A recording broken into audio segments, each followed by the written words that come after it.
इस दफा मैं घर गया ना, अम्मी को बोलूंगा मेरी शादी करा दो, कम से कम कपड़े तो धुले हुए मिलेंगे। कौन करेगा आपसे शादी? कौन करेगा मुझसे शादी? क्यों, मैं कोई मर्द नहीं हूँ? मेरे ठिकने कद पे मत जाओ, अंदर से पूरा हूँ। आपकी अम्मी को क्या फायदा होगा आपकी शादी कराकर? अम्मी को कपड़े धोने पड़ते हैं, बर्तन मांजने पड़ते हैं और घरेलू काम करने पड़ते हैं। उसकी इन कामों से तो जान छूटेगी।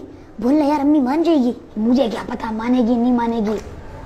मैं तो फेल भाई के वलीमे में गया था ना, तो फेल भाई कहते हैं मेरी शादी हुई थी ना तो मैंने ऐसे ऐसे घूंघट उठाया था। ज्यादा ड्रामे नहीं कर, कपड़े दो। पता है कितना खर्चा आता है शादी में? शादी लगाया हुआ है, कौन देगा आपको खर्चा? पैसे? हाँ बात सुन, हमारे मोहल्ले की गली गली में जो लूसी कुत्ते घूमते हैं ना, उनको एक कंटेनर में बंद करके चाइना को भेज देंगे। पता है कितने पैसे मिलते हैं? फी कुत्ता 1000 रुपए, यानी 100 कुत्ते 1 लाख रुपए। क्या ख्याल है भाई? तोबा तोबा, कहाँ से आते आपके दिमाग में ऐसे आइडियाज? मुझे अंकल बस्साम ने कहा था ना, जल्दी मौलवी बन जा, लोग दाढ़ी टोपी का लिहाज करके रिश्ता दे देंगे। मैंने भी कहीं पढ़ा था अल्लाह गंजे को नाखून ना दे। अगर अल्लाह ताला आपको तवील कद और डोल शोल जैसा जिस्म देते तो चार शादियां हो जाती भाई, मजे।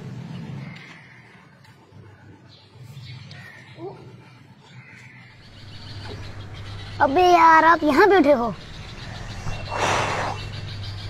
वैसे भी दूल्हे के कितने मजे होते हैं, नए कपड़े, नए जूती, नई शेरवानी, फिर उसको लोग हार पहनाते हैं, फुल प्रोटोकॉल होता है बाबू। हाँ, और 1 महीने बाद कोई पूछता भी नहीं है। जब खर्चे बढ़ जाते हैं तो पूरा करना मुश्किल हो जाता है। शादी न करना यारो, तुमको बता रहा हूँ, आफत गले लगी है, इसको निभा रहा हूँ। टंग टंग टंग टंग टंग। अपने वो काम अल्लाह ताला का है। जब बच्चे होते हैं तो पेम्पर्स और दूर का इंतजाम अल्लाह कर ही देता है, लेकिन दूल्हे के जो दखरे होते हैं ना, वो देखने लायक होते हैं। यार दिमाग नहीं का, चुप हो जा। अभी जाके मैं तेरी उस्ताद को शिकायत। अबे यार मैं तो मजाक कर रहा था, आप इतनी जल्दी नाराज हो गए, खामखा में मेरी शिकायत लगा दी। वैसे मुझे निकाह वाला खुतबा भी याद है, मैं अपना निकाह खुद पढ़ाऊंगा, मुझे मौलवी की जरूरत नहीं है।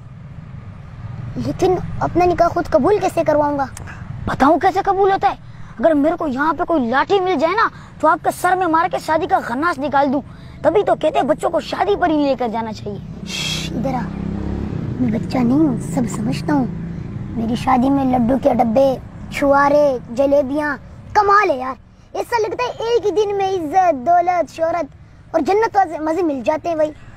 मुझे बता मैं कहाँ जाकर मरूं, कहाँ डूबूं, और मैं आपकी शादी की बकवास नहीं सुनना चाहता। प्लीज मुझे माफ कर दो, मुझे माफ कर दो।